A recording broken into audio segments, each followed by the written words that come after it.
Mga kapatid, habang nag-aaway ang mga dinastiya at nalulunod sa iskandalo ang gobyerno, may isang puwersang hindi nila kayang pigilan, ang organisadong kilusang masa.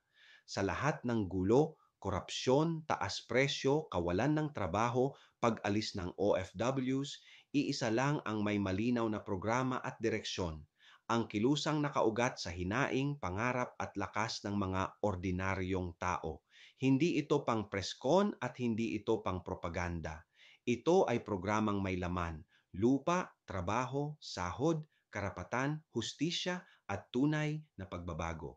At habang magulo ang tunggalian ng mga elite, ang kilusang masa ang nagiging liwanag, gabay at tanging direksyong pabor sa bayan.